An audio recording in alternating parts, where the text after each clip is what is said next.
5 predictions about 5G. First, security will be priority number 1 for enterprise customers. Cast iron, non-negotiable, not an upgrade, not an afterthought.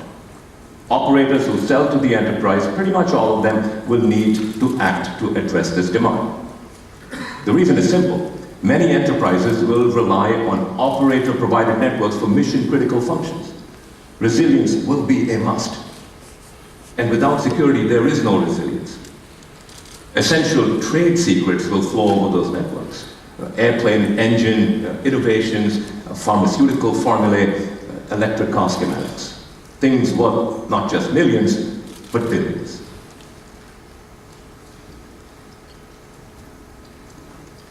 Second prediction, somewhat to their surprise, operators will start to make some real money from 5G enterprise services.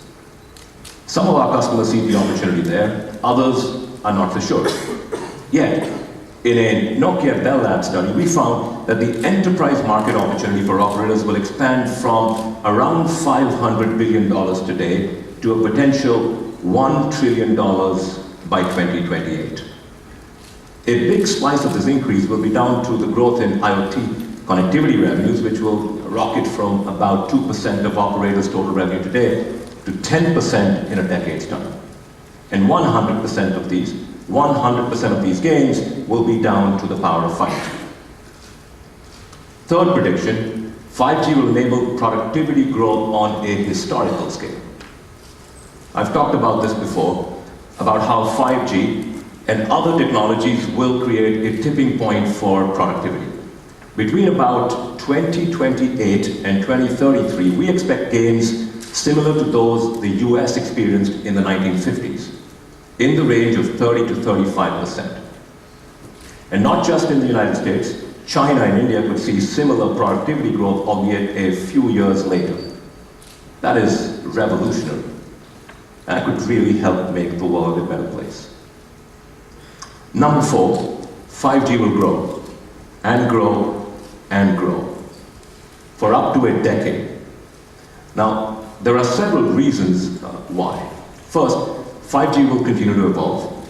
Consider that the full slicing standards have not even arrived yet. Second, it has the widest ever spectrum to be deployed for wireless networks, and that will give it legs.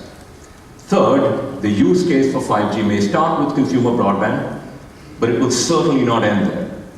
Industrial IoT and enterprise digitization will drive longer-term uptake.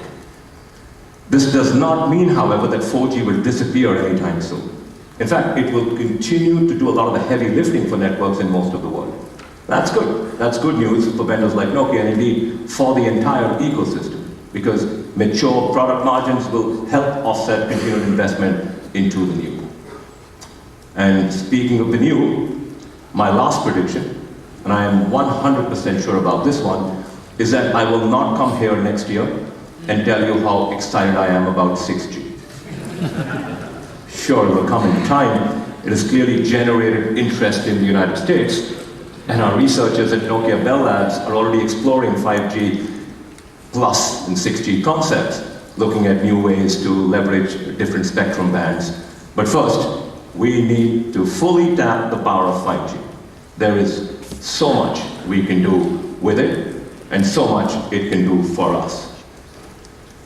So, in summary, 5G is here, Nokia is winning, we are well positioned with the industry's most comprehensive portfolio and the right strategy to win even more.